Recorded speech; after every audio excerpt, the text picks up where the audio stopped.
Tonight, we begin with a development in Tehran that U.S. officials and Israeli intelligence had feared, dismissed, and finally prepared for.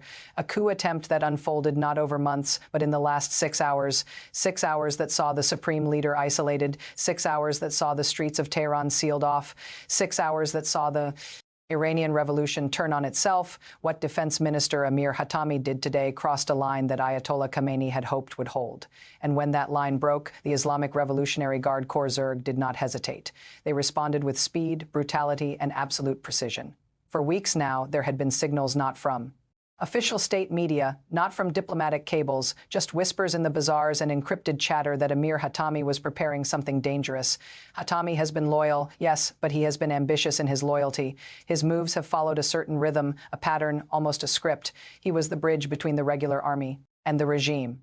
But what set off alarm bells in the Quds force this morning was that the pattern went silent. Analysts who monitor IRG troop movements know the indicators. The usual convoy rotations stopped. The communication frequencies went dark. The sudden redeployment of the Basij militias away from the capital. All of that went quiet. And whenever the IRG goes quiet, it means the killing is about to start. Early this morning, satellite imagery detected what was described as unidentified armor columns, including T-72 tanks that had not been seen on the streets of Tehran since 1979. These are the kinds of assets that Hatami only deploys when he is signaling something very specific: a total lockdown, a seizure of power, or a decapitation strike. Observers didn't know which category this fell into or whether it fell into all three at once. But what they did know was that Hatami was changing his posture from servant to ruler, and when a man who controls the army's hardware shifts posture without explanation, even by an inch, the Supreme Leader pays attention. The statement issued by the IRG tonight was not normal. It was not routine. It was not symbolic. It was urgent. Sources after an emergency war council described Hatami's move as treasonous, suicidal, and perhaps most importantly, an act of Zionist-inspired insanity. But a coup only works if the target hesitates. Khamenei did not. In fact, their response today was among the fastest we've seen in the history of the Republic. Here's what we know. Within 90 minutes of the tanks appearing, IRG Special Forces seized the broadcast headquarters. These weren't the riot police. These were the Saber units commandos that the IRG only deploys when they are preparing to purge their own. Tonight, Al-Alam confirmed that the IRG launched precision strikes on Hatami's headquarters, including the Defense Ministry compound that had recently been fortified with concrete barriers for what analysts believe was a final stand. The IRG struck before Hatami could cut Khamenei's communications. They hit the communications hub. They hit the armored battalion barracks. They hit the supply depots that were likely preparing to arm loyalist militias. In other words, the IRG targeted the nervous system of the coup, the component that would have made it operational. This is what made the IRG's warning so urgent. Hatami's move wasn't just symbolic, it was actionable. It represented the kind of move that could end the Islamic Republic if left unchecked, and the IRG, understanding that fully, responded with force, not recklessly, not impulsively, but strategically. They didn't bomb civilian areas. They didn't make public speeches. They hit the command center. They hit the ammo dumps. And here's where the story becomes even more chilling.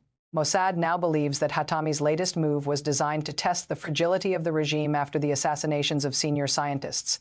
Hatami wanted to see whether the IRG would fracture under pressure, but instead the opposite happened. The IRG didn't fracture. They consolidated power.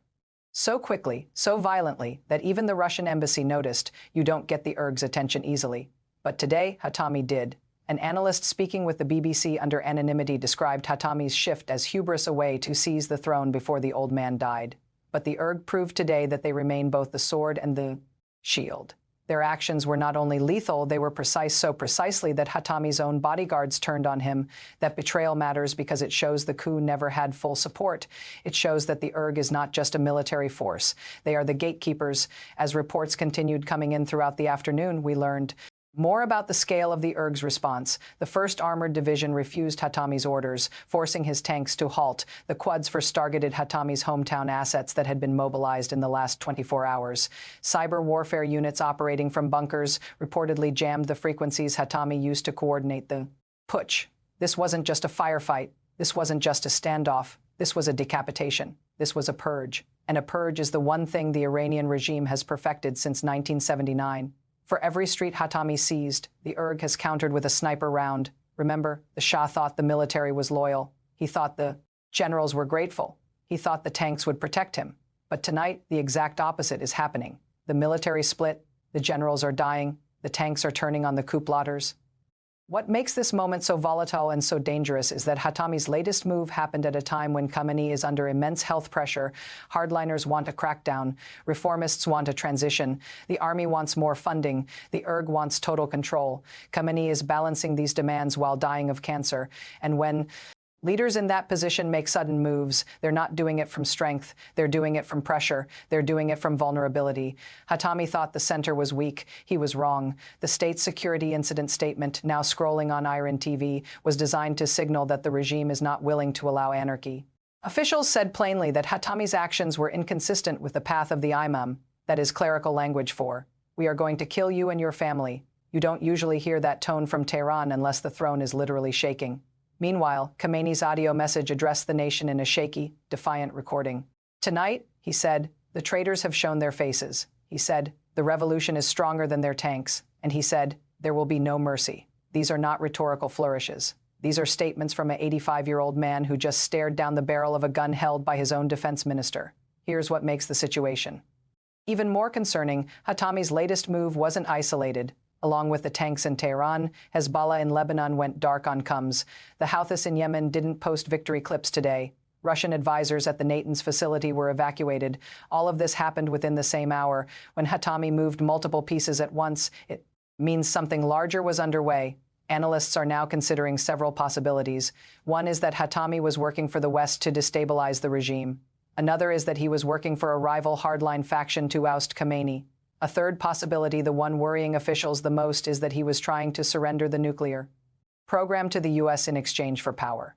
But today, the IRG took that card off the table. They didn't negotiate. They didn't wait. They didn't talk. They shot him. What we're watching now is a test of loyalty. Hatami wanted to see if the army would fire on the IRG. The IRG wants to show that they are the only true power. Israel wants to prevent the nukes from going missing, and the CIA wants to prevent a civil war with loose nukes. Tonight, we've heard from sources inside the Evin prison who are now moving high-value inmates. They say Hatami is captured.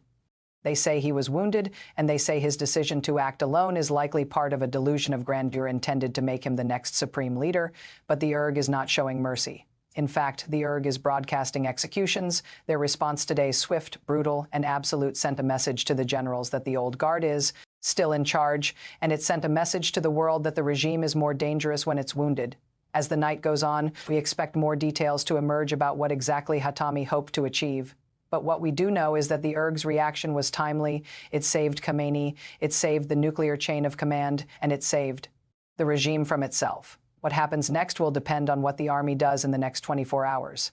If they stand down, this moment will be remembered as a failed coup. If they rebel, the IRG have already shown they are ready for a civil war. They have shown they are ready to respond. And tonight, for the first time in 40 years, the army appears to be the enemy of the state. Tehran is quiet, too quiet. And when Tehran is quiet, it means the firing squads are lining up. It means they are choosing the next defense minister carefully. Because tonight, the generals learned something they have learned many times. You can buy tanks, you can buy uniforms, but you cannot buy loyalty. This story is far from over, but tonight, one thing is clear. The Ayatollah survived, the general did not, and the bloodletting has just begun, and we will be here watching every detail as the purges unfold. Tonight, we begin with a development that U.S. intelligence officials had feared, tracked, and prepared for. An assassination attempt that unfolded not over weeks, but in hours, hours that shattered Iran's inner sanctum, hours that exposed a vulnerability Tehran swore did not exist, hours that may have changed the trajectory of the entire Middle East. What an Israeli operative did today crossed a line that Tehran had hoped would hold. And when that line broke, the Islamic Revolutionary Guard Corps did not hesitate. They responded with fury, desperation, and confusion. For months now, there had been whispers, not official intelligence, not confirmed reports, just whispers, that Israel's Mossad was preparing something unprecedented. Mossad has been aggressive, yes, but they have been surgical in their aggression. Their moves have followed a certain rhythm, a cadence, almost a logic. But what set off alarm bells in Jerusalem and Washington this week was that the rhythm went silent. Analysts who monitor Israeli intelligence activity know the indicators: the encrypted traffic between Tel Aviv and foreign stations, the unusual movement of assets in the Gulf, the pattern of cyber probes against Iranian infrastructure, the sudden recall of operatives. All of that went quiet, and whenever Mossad goes quiet, it means something is about to get Loud, early this morning, Western intelligence agencies detected what they described as a catastrophic security breach inside Tehran, including penetration of Supreme Leader Ayatollah Ali Khamenei's innermost circle that had not been compromised for decades. These are the kinds of deep cover operations that Israel only executes when they are signaling something very specific: regime destabilization, decapitation capability, or strategic deterrence. Analysts didn't know which category this fell into or whether it fell into all three at once. But what they did know was that Israel was changing posture. And when a state actor shifts posture without explanation, even by a single degree, every intelligence agency on Earth pays attention. The emergency alert issued by the U.S. State Department tonight was not normal. It was not routine. It was not symbolic. It was urgent. Officials after classified briefings described Israel's operation as unprecedented and, perhaps most importantly, successful. At least partially, but covert operations only work if the target hesitates. Iran did not. In fact, their response today was among the most chaotic we've seen in modern Iranian history. Here's what we know. Within hours of Khamenei falling ill, the IRGC sealed Tehran's government district. These weren't the routine security protocols. These were emergency lockdown procedures, measures that Iran only deploys when they are preparing to contain an existential threat.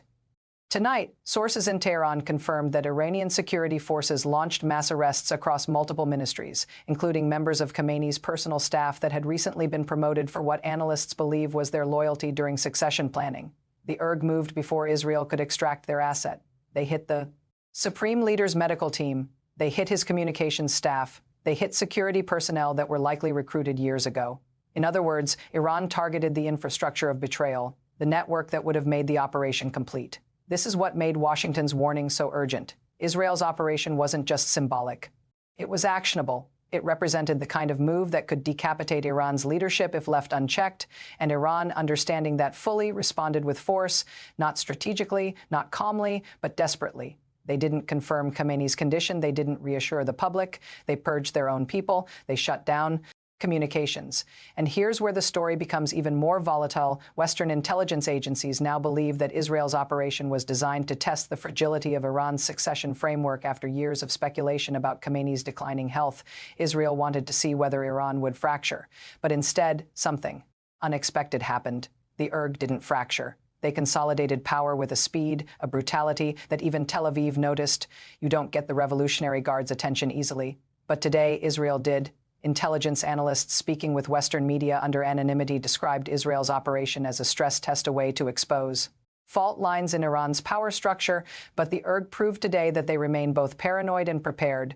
Their purges were not only immediate, they were comprehensive, so precisely targeted that even long-trusted officials vanished within hours. That speed matters because it shows preparation. It shows that the IRGC is not merely reacting. They are executing a contingency plan that has existed for years. As reports continued coming in throughout the day, we learned more about the scale of Iran's internal response. The IRGC carried out arrests of over 30 officials, forcing the suspension of government operations. Iranian intelligence targeted communications infrastructure that had been upgraded in the last 6 months. Quds Force operatives operating regionally reportedly recalled to Tehran, a move used by Iran only when internal security takes priority over external operations. This wasn't just a security response. This wasn't just damage control. This was a regime in survival mode. This was succession protocol. And succession protocol is the one thing Iran has struggled to clarify since Khamenei's health began declining. For every assurance Tehran has made, this attack has countered with something that exposes their vulnerability. Remember, Iran thought Khamenei's inner circle was impenetrable. They thought their counterintelligence had neutralized Israeli networks. They thought their supreme leader was untouchable. But tonight, the exact opposite is happening. Khamenei is reportedly incapacitated. Israeli penetration reached the highest levels, and Iran's vaunted security apparatus failed.